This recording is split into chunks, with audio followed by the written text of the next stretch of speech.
Hello everybody, welcome to iExamB. In this video, I am going to continue the series of previous year questions that we have been discussing for SEBI Grade A Legal Officer exam. Previous two videos I have covered questions relating to constitutional law and company law. And in today's video, I will be covering up securities law related questions. But before starting with that, I would like to tell you all that do subscribe to iExamB's YouTube channel for any updates relating to government exams. Not only for legal exams but various other government exams preparation is made easy at iExamB. And you can anytime write to hello@iexamb.com. You can feel free to call on this number and visit the website at www.iexamb.com. Now, starting with our discussion for previous year questions relating to securities law, SEBI Grade A Legal Officer Examination. Friends, I'm going to cover all the questions from relating to 2020 memory-based paper that has been created by our team, and that is going to cover questions for phase 1 as well as phase 2 relating to the subject of securities law. And this is going to help you all a lot, as you can exactly know that how the questions are framed, from which areas questions are asked, and what kind of questions are asked from these memory based papers. So please watch the video till the end and do take advantage of such kind of preparation and guidance related videos. Starting with phase 1 related questions, the first question is, which of the following is not a function of SEBI? This is a very basic question, that which of the following is not a function of SEBI? To protect interests of Indian investors in the securities market, to promote the development and hassle-free functioning of the securities market, to monitor company takeovers and acquisition of shares, to regulate the tasks entrusted on depositors, credit rating agencies, custodians of securities, foreign portfolio investors, and other participants, to investigate about affairs of a company.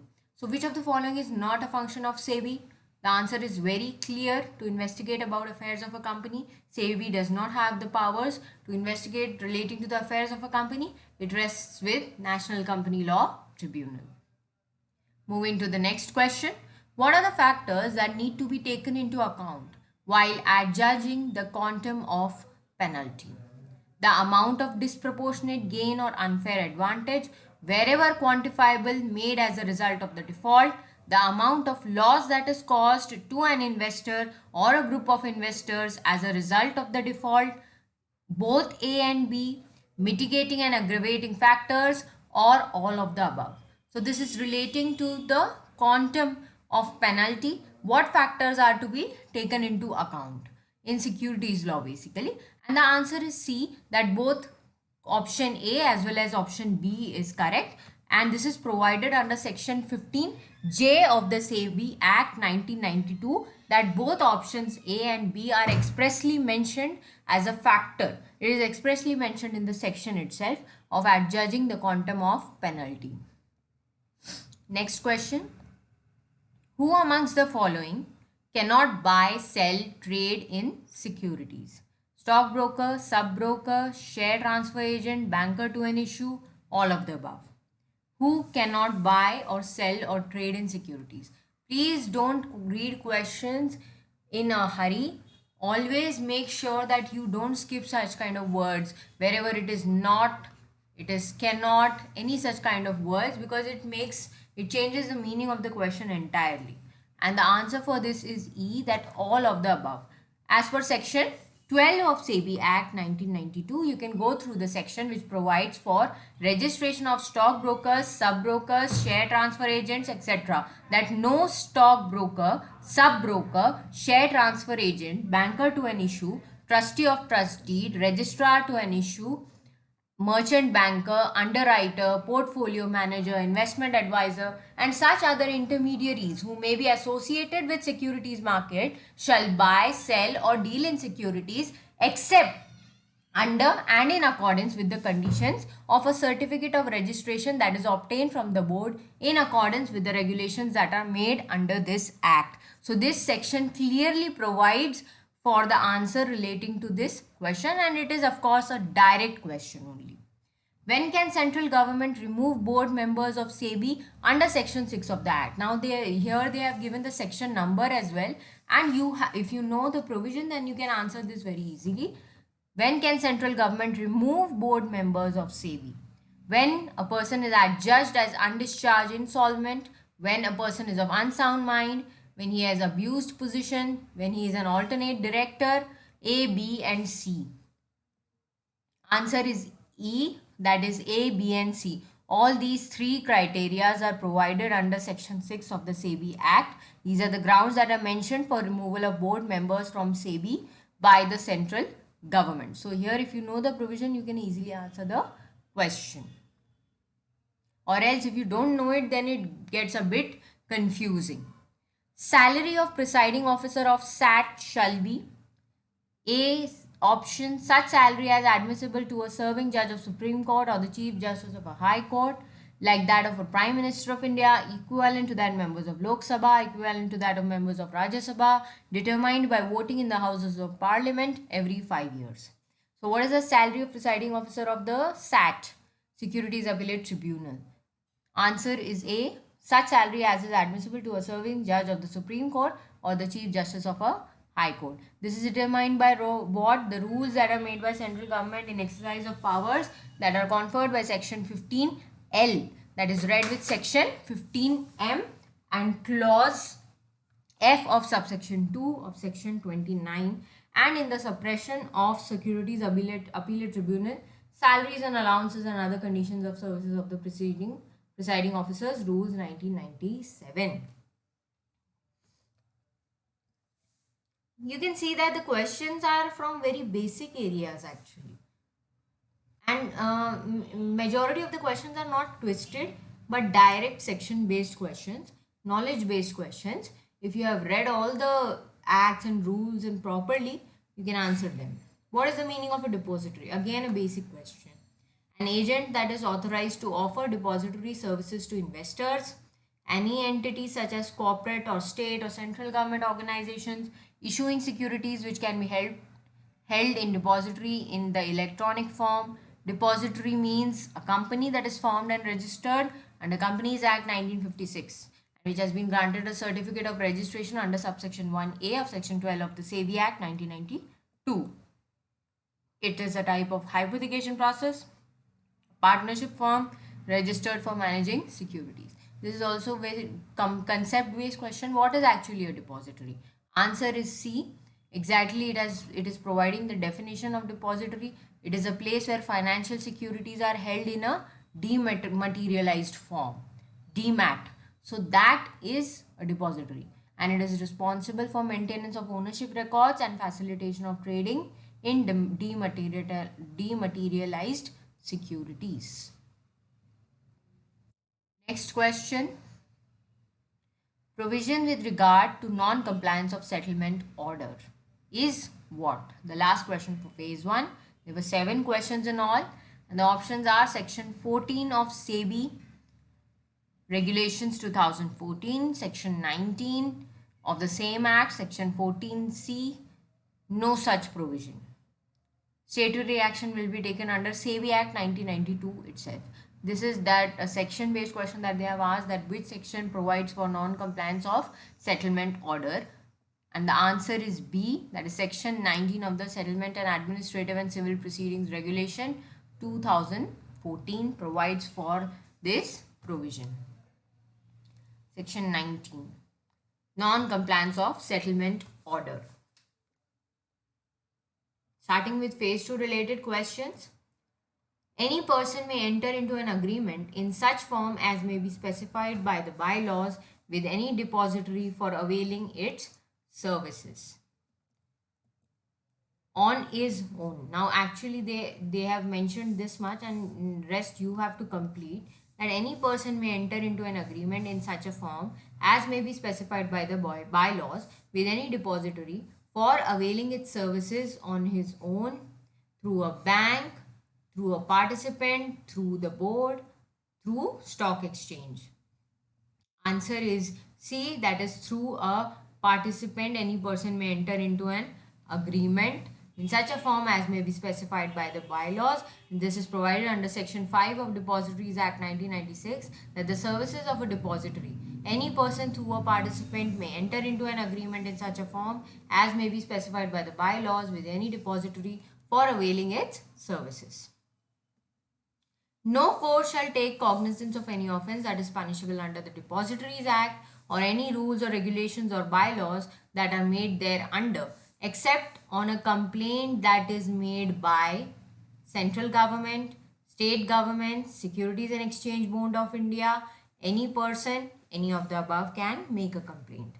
So the answer is E, that any of the above can make this complaint. Cognizance of offences by courts is covered under Section 5 of Depositories Act, and no court shall take cognizance under this act save on a complaint that is made. This is a saving clause actually, which is providing for this central government, state government, SEBI, or by any person.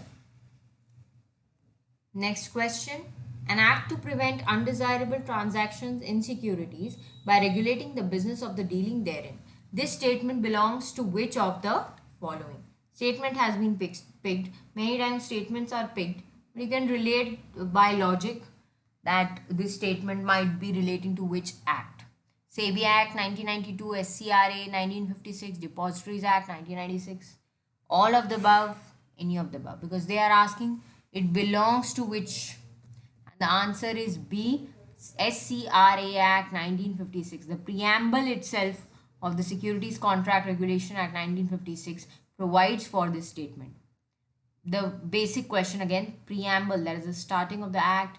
Whenever you are reading any act or any regulation, you have to go through its aims, objectives, preambles. Obviously, when you start, go through all of these provisions. What is not included in a capital asset? Property held by an assessee, jewelry, archaeological collections, land situated in municipality with population less than 10,000, stocks in trade. What is not included? Again, be sure what they are asking. They are asking what is not included in a capital asset, and the answer is stock in trade.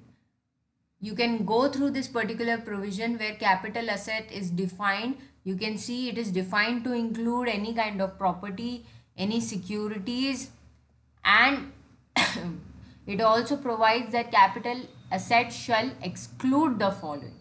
So what shall a capital asset exclude? Stocks in trade is the very first option itself. It says that stock in trade is excluded, and that itself is provided in the options. Rest options were relating to the property that can be held by an assessee, and that can be included in a capital asset. You can go through these provisions. Later you can stop this video and also you can have a look at the slide and read the provision, or you can also find attached the PPT in the description of this video link. You can have an access to it, that what all is included, but the term capital asset is important, and what is included and excluded, questions can be framed on this point. No depository shall act as a depository unless it obtains certificate of commencement of business from central government, state government, SEBI, appropriate government, stock exchange.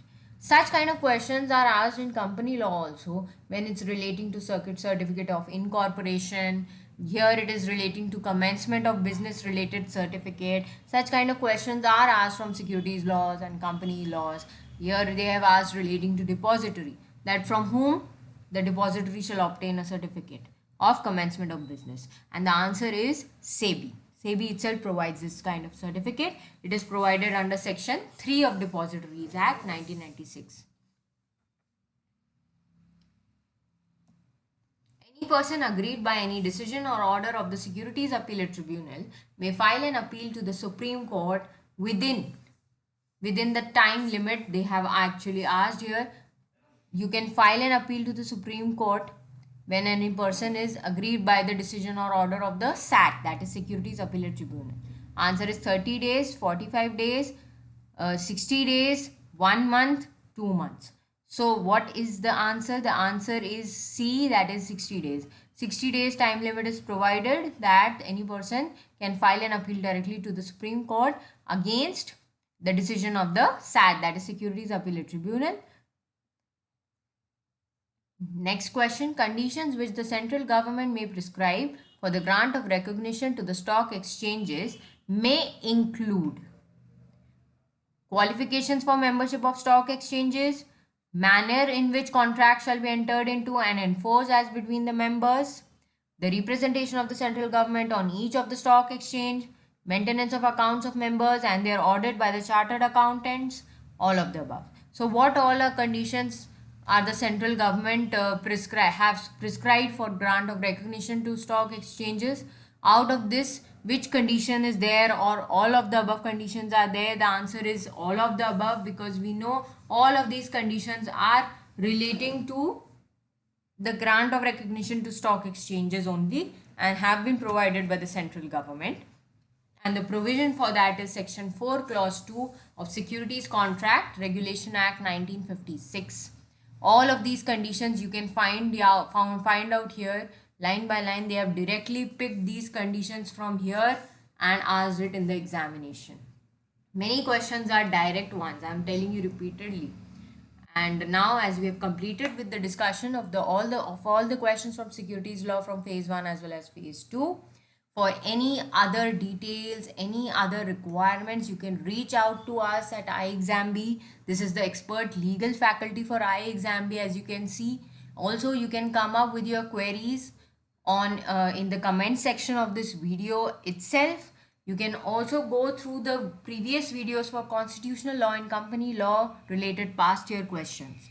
Also, if you are having any doubts or you want us to come up with videos on any kind of topics related to previous year questions or any other thing, you can always write to us at iExamB.